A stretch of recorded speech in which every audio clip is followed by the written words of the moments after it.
함께 듣겠습니다. 여호와 우리 주여, 주의 이름이 온 땅에 어찌 그리 아름다운지요. 주의 영광이 하늘을 덮었나이다.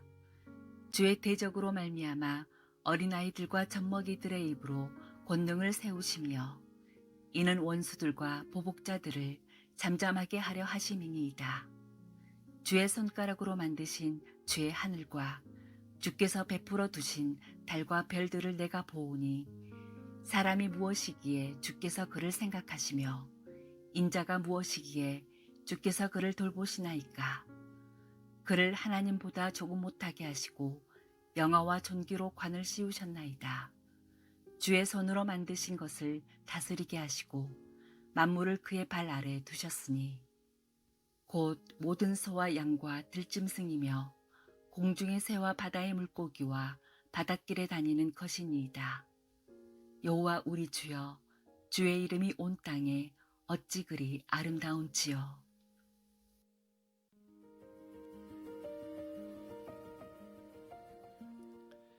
요즘 젊은 사람들 사이에 별멍이라는 게 있습니다. 불멍 이런 건 들어보셨죠? 불멍, 물멍처럼 캠핑에 가서 밤에 아무것도 안 하고 별만 멍하니 바라보는 것입니다. 몇 시간씩 차를 몰고 강원도 산골까지 갑니다. 별을 보려고요. 조명을 다 끄고 돗자리를 깔고 누워서 말없이 하늘만 봅니다. 그런데 참 신기한 것은 그렇게 별을 보고 온 사람들이 하나같이 하는 말입니다. 뭔가 치유받고 왔다. 별은 아무 말도 하지 않았는데 말입니다. 별은 그저 거기 있었을 뿐인데 사람들은 무언가 얻어서 돌아옵니다. 윤동주 시인은 별을 헤아렸습니다. 별 하나의 추억과 별 하나의 사랑과 별 하나의 쓸쓸함과 별 하나의 동경과 별 하나의 시와 별 하나의 어머니. 윤동주에게 별을 헤아리는 밤은 사실 마음이 무언가를 그리워하는 밤입니다.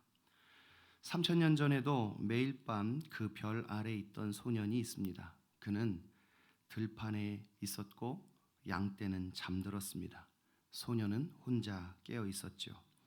이 소년은 그 집에서 중요한 사람이 아니었습니다. 사무엘 선지자가 아버지 집에 찾아온 날에도 아버지는 7 아들들을 다 불러 세우지만 소년은 부르지 않았습니다. 잔치에도 명절에도 중요한 손님이 올 때도 누군가는 들에 남아야 했고 그 누군가는 언제나 그 소년 다윗이었습니다. 그 밤 다윗이 하늘을 올려다봅니다. 쏟아질 듯한 별들, 하늘을 가로지르는 은하수, 우리가 몇 시간을 달려가야 겨우 만나는 그 하늘이 다윗에게는 매일 밤 자기 방의 천장이었어요. 하지만 그 아름다움이 소년을 위로하기만 했을까요? 저 별들은 영원히 빛나는데 나는 이 들판에서 아무도 기억해주지 않는 목동입니다. 어떤 밤에는 그 하늘이 별 하나만도 못한 자신의 처지를 더 쓸쓸하게 비추었을 것입니다. 우리에게도 그런 밤이 있습니다. 잠이 안 와서 혼자 깨어있는 밤, 회사에서 나는 언제든 대체될 수 있는 사람 같고 가정에서조차 내 자리가 없는 것 같은 날, 다들 잔치에 불려갔는데 나만 들판에 남겨진 것 같은 그런 밤이 저와 여러분에게도 있어 왔습니다. 시편 8편은 그런 밤을 아는 사람의 노래이죠. 그런데 이 노래를 읽어보면 매우 놀랍습니다. 쓸쓸함이 묻어 있지 않아요. 한숨이 없습니다. 원망이 없어요. 첫 줄부터 마지막 줄까지 찬양입니다. 아무도 불러주지 않던 들판의 밤이 어떻게 노래가 되었을까요?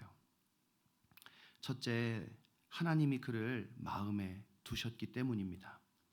3절 같이 읽겠습니다. 주의 손가락으로 만드신 주의 하늘과 주께서 베풀어 두신 달과 별들을 내가 보오니. 이 시 전체에서 사람이 하는 일은 이것 하나뿐입니다. 보는 것이죠. 다윗은 보았습니다. 별들과 광대한 우주를 보았고 그 앞에 선 초라한 자신을 보았습니다. 그런데 그의 시선은 거기 머물지 않았어요. 그 광대한 우주를 지으신 하나님을 보았고 그 하나님이 자기 자신을 어떻게 여기시는지를 보았어요. 하나님께 다윗은 어떤 사람입니까? 사람이 무엇이기에 주께서 그를 생각하시고 인자가 무엇이기에 주께서 그를 돌보시나이까? 다윗은 하나님께서 생각하시는 사람이었어요. 다윗은 별을 보면서 또 초라한 자신을 보면서 하나님이 자신을 생각하고 있다고 믿게 됐어요. 생각하신다는 말은 스쳐가는 생각이 아니라 마음에 담아둔다는 뜻이에요. 군대에 아들을 보낸 어머니가 있습니다. 하루 종일 아들 생각만 하며 살지는 않죠. 밥을 짓고 일을 하고 사람들을 만납니다.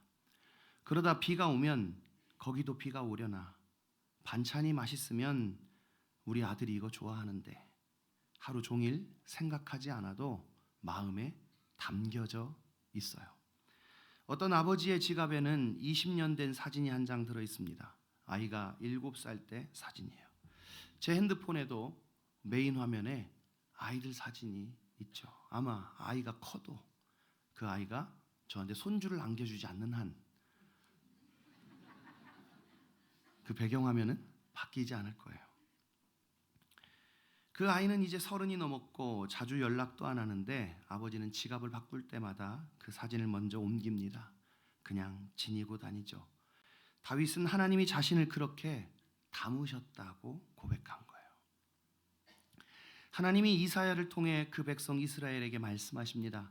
내가 너를 내 손바닥에 새겼고, 새긴다는 말은 종이처럼 닳아 없어지지 않도록 돌에 새겨놓는다는 말이에요. 죽는 순간까지 기억하기 위해 살갗에 새깁니다. 적어둔 글자는 지워지고 걸어둔 사진은 떨어지지만 새긴 이름은 지워지지 않아요. 여러분의 이름은 하나님의 손바닥에 새겨져 있습니다. 아버지는 다윗을 부르지 않았습니다. 그렇게 잊힌 시간에도 그는 단 한순간도 하나님의 마음 밖에 있어 본 적이 없어요. 하나님의 마음에 담기고 손바닥에 새겨져 있기 때문입니다. 다윗은 하나님이 자신을 돌보신다고 했어요. 돌보신다는 말은 찾아온다는 말입니다. 아무 이유 없이 불쑥 찾아온다는 말이 아니라 돕기 위해 찾아가는 걸 말해요. 우리 요양보호사 분들이 혼자 계신 할머니들 찾아가셔서 먹을 것 챙겨드리고 말벗도 해드리고 하는 것, 또 우리 교회 성도님들이 어려운 분들에게 갈릴리 봉사로 찾아가는 것, 아프신 분들 찾아가 위로하는 것, 그것이 모두 돌보는 거예요. 교회적 용어로는 신방이에요. 우리 교회 성도들이 매우 좋아하지 않으시죠? 신방 간다 그러면 왜들 그렇게 못 오게 하는 겁니까? 네, 신방 좀 받아주세요. 이 말은 그 말이에요.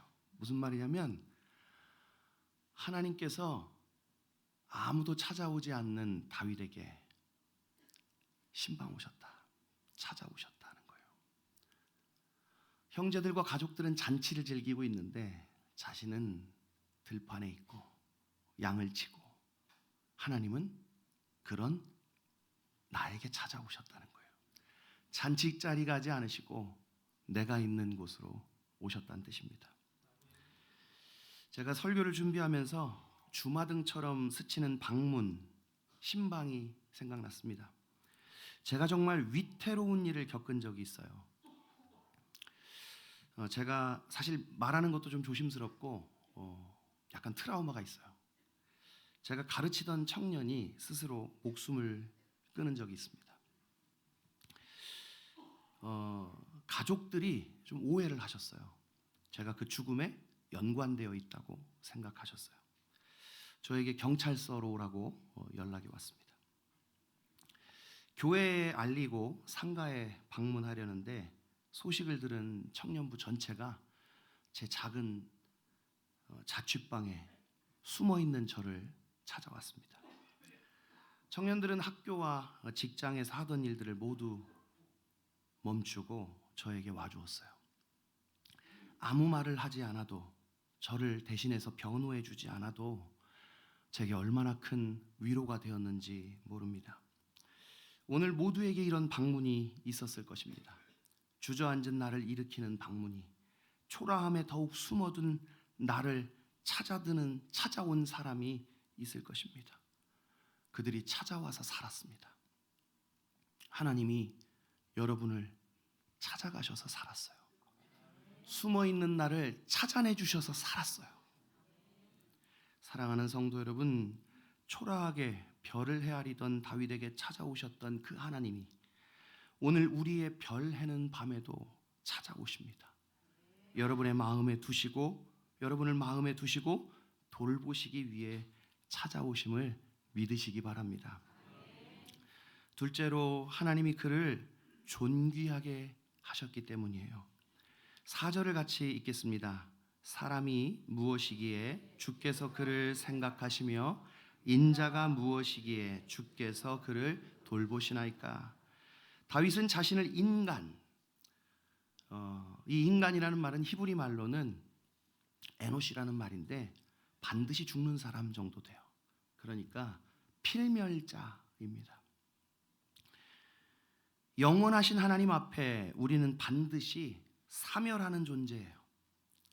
그 우주 앞에 자신이 초라하게 느꼈다면 그것은 맞게 본 것입니다.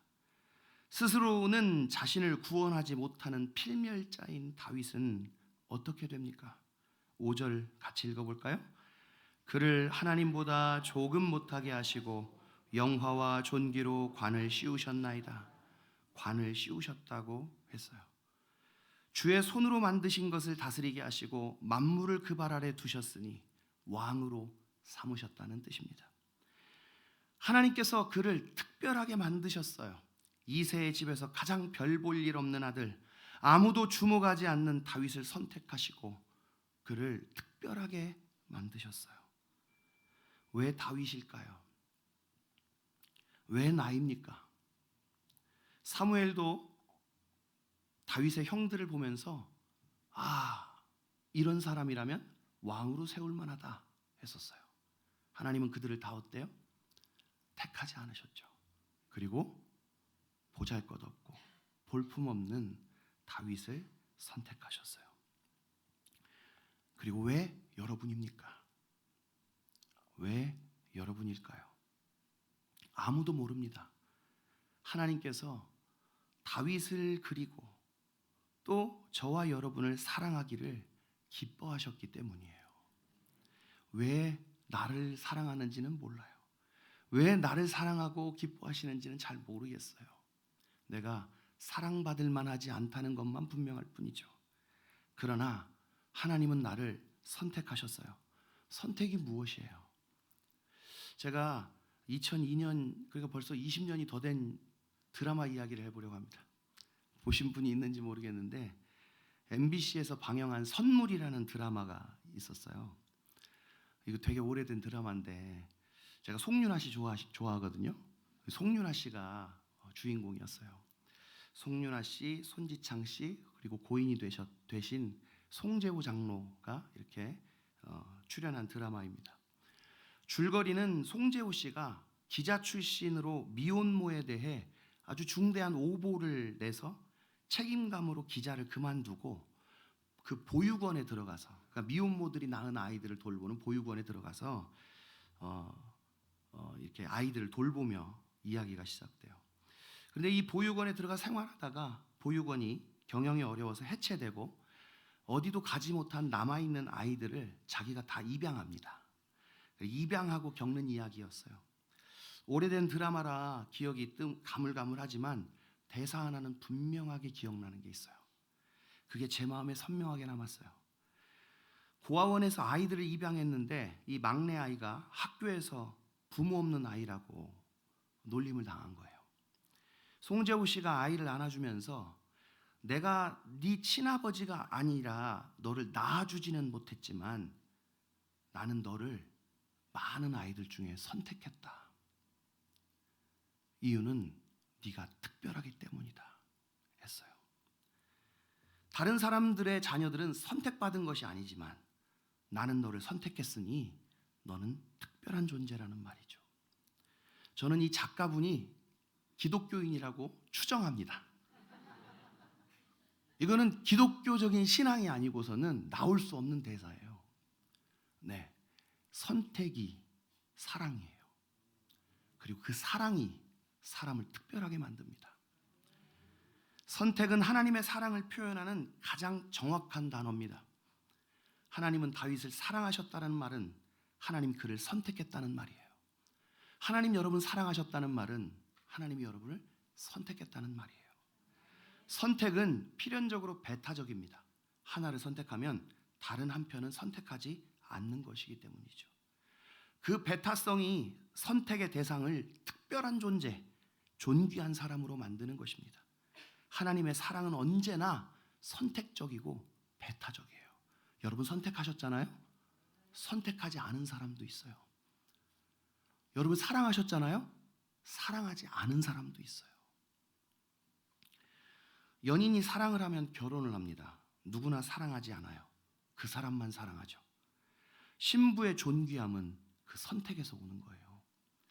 존귀한 신랑의 선택을 받아 존귀해지는 거죠. 결혼 생활은 선택에 대한 헌신입니다. 선택에 책임을 다하는 것이 사랑이에요. 하나님께서도 그렇게 사랑하십니다. 선택하셨기 때문에 끝까지 사랑하셔요. 자신의 선택에 책임을 다하며 사랑하셔요. 그 선택의 책임을 지기 위해 어떻게 하셨어요? 우리에게로 오신 거잖아요. 하나님은 다윗을 선택하셨고 그 책임을 다하셨어요. 그 별을 보던 자들이 다윗뿐이겠습니까? 그 아래 초라한 것이 어찌 다윗뿐이겠습니까? 모두 다 하나같이 하나님의 영광에 이르지 못하는 부패하고 반드시 소멸할 인간들이 우리들입니다. 그런데 다윗은 선택받았어요. 여러분은 선택받았어요. 선택이 다윗과 저와 여러분을 특별하게 하고 존귀하게 만드는 것입니다. 다윗을 향한 하나님의 사랑은 다윗을 존귀하게 했어요. 그는 이제 목동이지만 평범한 목동이 아니에요. 하나님의 사랑을 받는 목동이죠. 이전에 별의 반짝임을 시기하던 아이는 별무리의 호의를 받는 사람이 되어요. 부자가 되어 여러분의 몸에 걸치는 것이 달라졌다고 해서 여러분 존귀해지지 않습니다. 성공으로 여러분의 탈 것이 달라져도 여러분 존귀해지지 않습니다.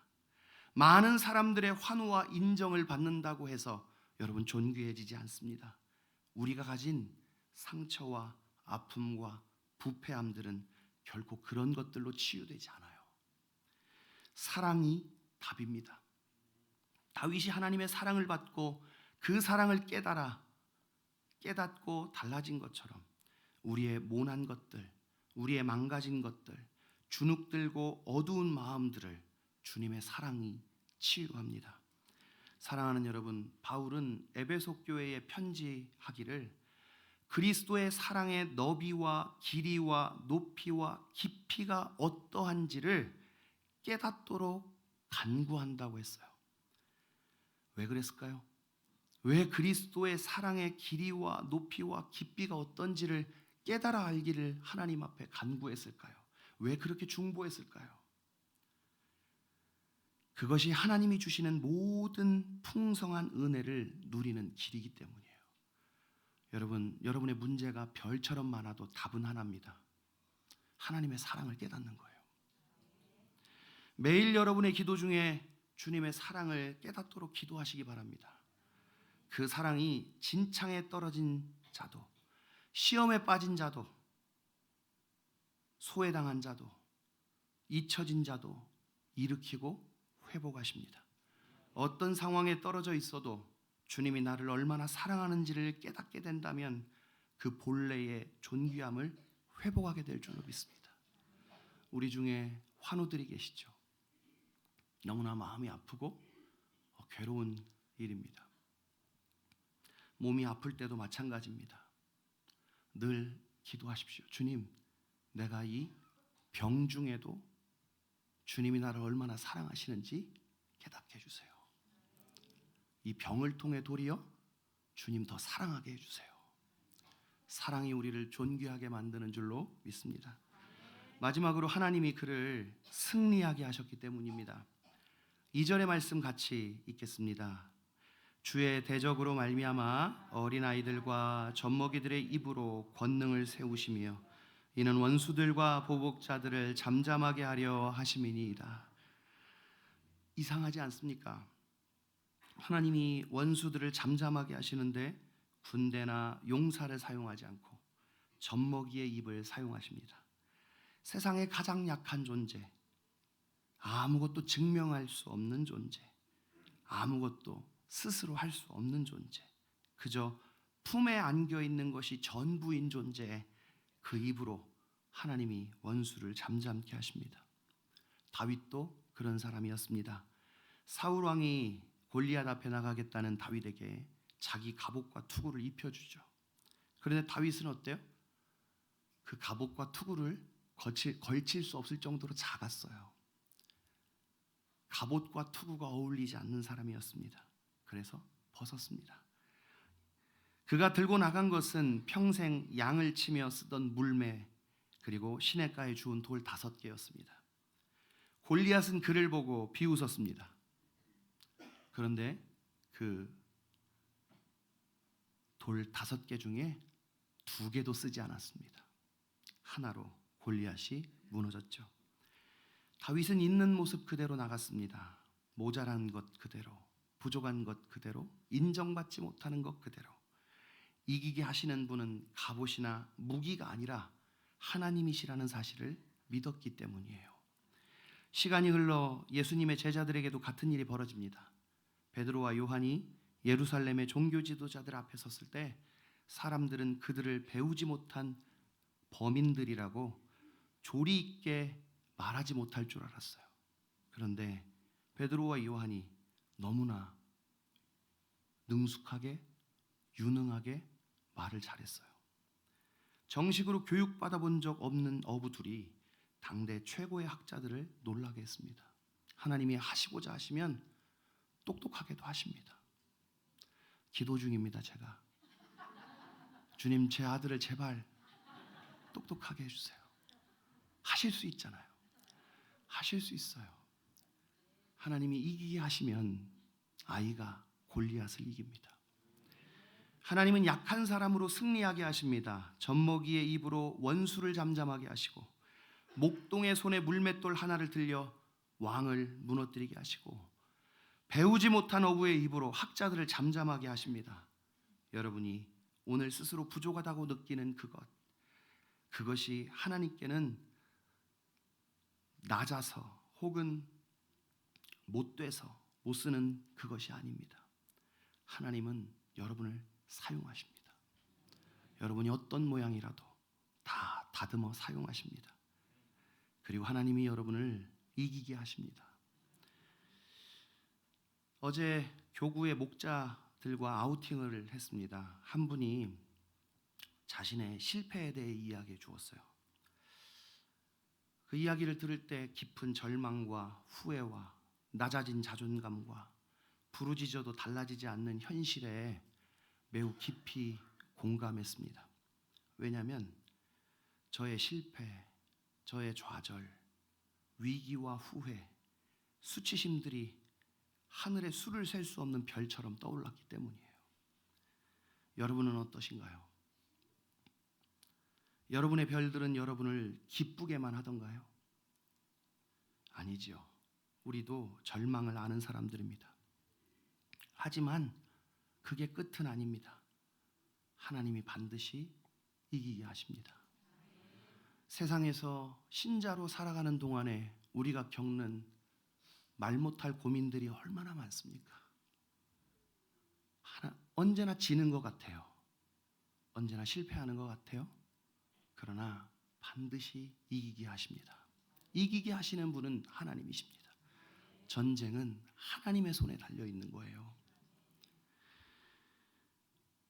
지금의 실패를 부끄럽게 생각하지 마십시오. 하나님은 약한 것을 통해 강한 것을 부끄럽게 하시는 분입니다. 다윗을 보십시오. 다윗은 사울을 피해 원수인 블레셋 왕에게 도피했습니다. 미친 채를 해서 겨우 목숨을 건졌어요. 겨우 살아만 계십니까? 잘하셨어요. 잘 살아남으신 거예요. 에스겔 16장 6절에 내가 피투성이라도 살아있으라, 다시 이르기를 내가 피투성이라도 살아있으라 했어요. 살아만 있으면 이 피투성이의 아이가 자라고 아름다워지도록 돌보시겠다고 약속하셨습니다. 여러분, 늘 넘어지고 쓰러지고 피투성이가 되어 쓰러져 있을지라도 살아만 있으십시오. 주님의 손이 여러분의 상처를 싸매시고 닦으시고 꼬매시고 새살 돋게 하시고 회복하게 하셔서 반드시 원수의 목전에서 상을 베푸실 줄로 믿습니다. 사랑하는 여러분, 하나님이 우리를 끝내 이기게 하실 줄로 믿습니다. 포기하지 말고 마음을 굳게 하여 주님을 바라보시기를 바랍니다. 말씀을 마치겠습니다. 다윗이 그 밤 한 일은 하나였어요. 하늘을 본 것뿐입니다. 양떼는 잠들었고 들판은 캄캄했고 다윗은 그저 눈을 들어 별을 보았습니다. 우리도 다르지 않아요. 우리가 한 일은 없습니다. 아니, 아무것도 할 수 없어요. 우린 그런 사람들이니까요. 하나님이 그저 우리를 마음에 두시고 존귀하게 하시고 연약함을 그대로 사용하십니다. 우리가 할 일은 그저 다윗처럼 바라보는 거예요. 무엇을? 하나님이 하신 일을, 하나님이 나를 사랑하는 것을 바라보는 겁니다. 시선을 고정하십시오. 내가 얼마나 못난 사람인지, 내가 얼마나 많은 실패를 했는지, 내가 얼마나 안 될 만한 사람인지를 보지 말고 하나님이 여러분을 얼마나 사랑하시는지를 보십시오. 이사야를 통해 하나님이 이렇게 말씀하셨습니다. 여인이 어찌 그 젖 먹는 자식을 잊겠으며 그들은 혹시 잊을지라도 나는 너를 잊지 아니할 것이요.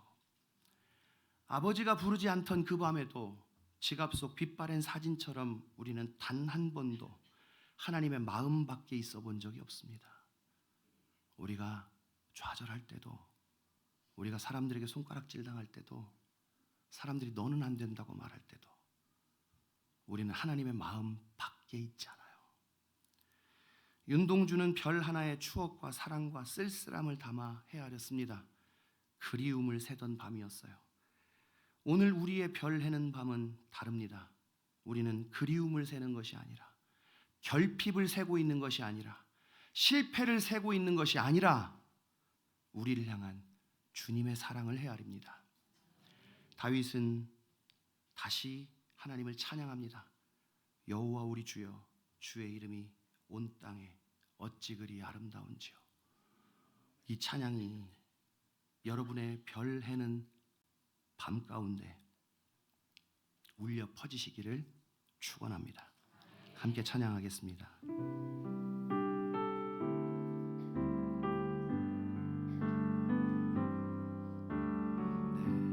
내가 사는 오늘 걸어가는 이 길, 당신의 뜻 안에 날 세우셨으니 인생의 바람에 내 삶은 들려도 주님의 손에 모두 다 맡기네. 힘겨운 시간을 견딜 수 있는 것 주의 은혜로만 설명할 수 있네. 이전에 보이신 신실하신 은혜, 여전히 내 삶을 주의 은혜로 살게 하시네. 작은 나를 통하여 크신 주 일하시네. 하늘 아래 인생 주관하시네. 위기 앞에 내 눈은 선명히 주를 보니 완전하신 사랑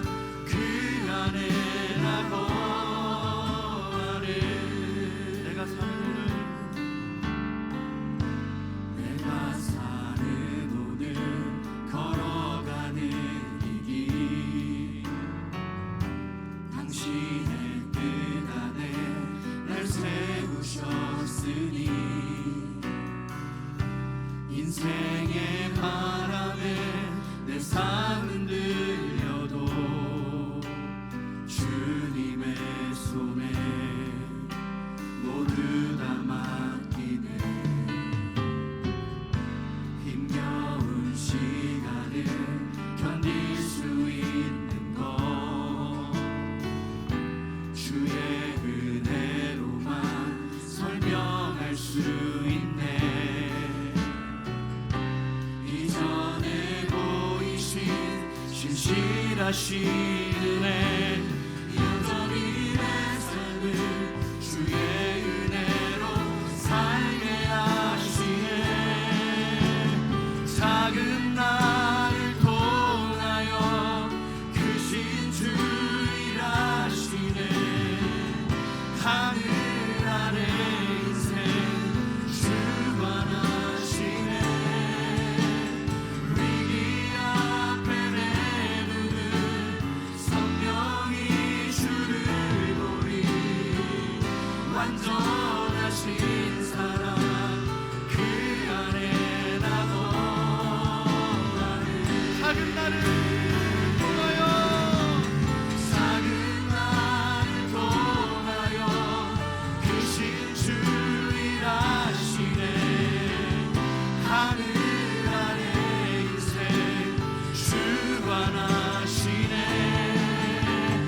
위기 앞에 내 눈은 선명히 주를 보리. 완전하신 사랑 그 안에 우리 두 손을 높이 들고 고백합시다. 작은 나를 통하여 크신 주 일하시네. 하늘 아래 인생 주관하시네. 위기 앞에 내 눈은 선명히 주를 보리. 완전하신 사랑 그 안에 나도 안에.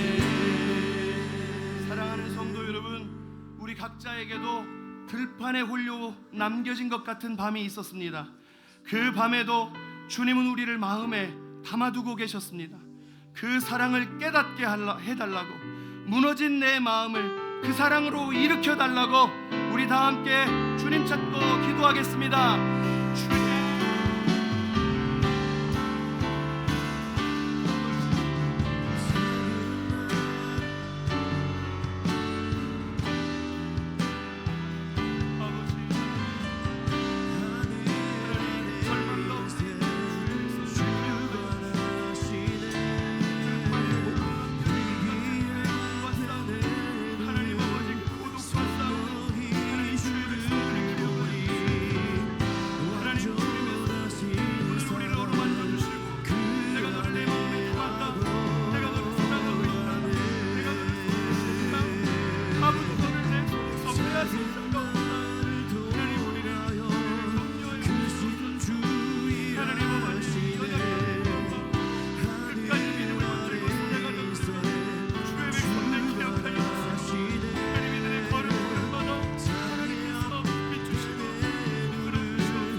주님, 들판에 홀로 남겨졌던 다윗을 마음에 두셨던 것처럼 오늘 이 자리에 나온 우리 한 사람 한 사람 단 한순간도 주님 마음 밖에 있어 본 적이 없음을 고백합니다.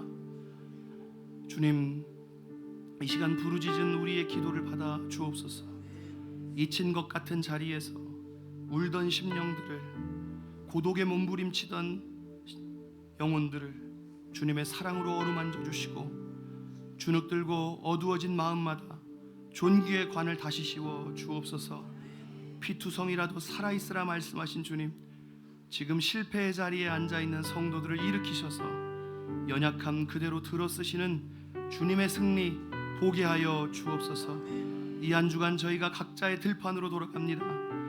밤이 찾아올 때마다 눈을 들어 주님을 바라보게 하시고, 그리움이 아니라 주님의 사랑을 헤아리는 밤이 되게 하여 주옵소서. 이 시간 주님이 주시는 모든 것을 감사하며 주정과 감사와 선교와 11조와 장학과 건축과 1000번째로 바칩니다. 주님 드리는 헌금과 함께 우리의 몸도 마음도 함께 받아주시고 뜻대로 사용하여 주옵소서. 우리 구주 예수 그리스도의 대속하신 은혜와 거룩하신 하나님 아버지의 다함이 없는 사랑하심과 내주하시는 성령 하나님의 친밀한 교제하심이 끝내 이기게 하시며 존귀하게 하실 주님을 붙드는 주의 자녀들의 머리 위에 이제와 영원까지 함께 있을지어다. 아멘.